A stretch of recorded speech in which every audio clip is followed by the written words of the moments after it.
Where should I invest my money? This is a question I get, I think, at least once a month. And the question of where is of geography. Should I invest in Europe? Should I invest in the US? Well, where should I invest if I have money to invest, right? In what businesses, in what real estate, etc. So my answer stayed almost the same for the past 15 years, and so far so good in terms of the returns that I've seen. You should always get something that you can easily control, either yourself personally, you being there, or through a third party. Let's say you have a brother, a cousin, a sister, a father, or whatever. Someone can control the asset for you, right? You can see it, etc. I personally never got anything that I can't check up on, once a month or things of that nature. So it matters less of what's going on in the country, as long as it's a democratic country, right? And I'm not going to go into politics and what's true democracy and what's fake democracy, whatever. I'm saying that the government can just come seize your house, right? Like it's not a socialist country, right?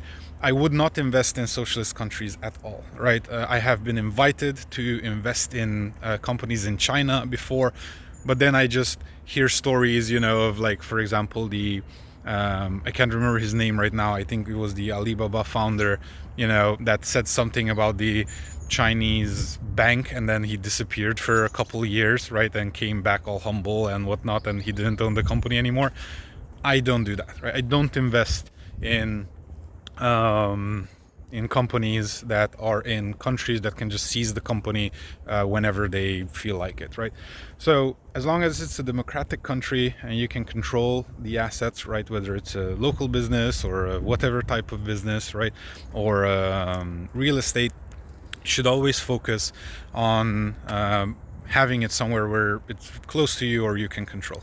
That's it. That's the only principle that really matters, because everything else falls down to the numbers, right? If you buy, for example, a real estate and you buy an apartment for 100 grand, but every apartment around that one apartment was 50 grand, you probably made a bad decision, right?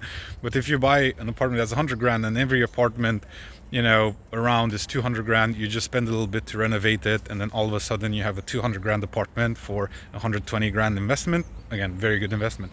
Same with businesses, same with everything. The video won't allow me to go into a lot of details. However, if you have any questions around where to invest your money in terms of geography and asset types, just send me a message. I'd love to help in any way I can, and we'll take it from there. Have a great day. See you. Bye.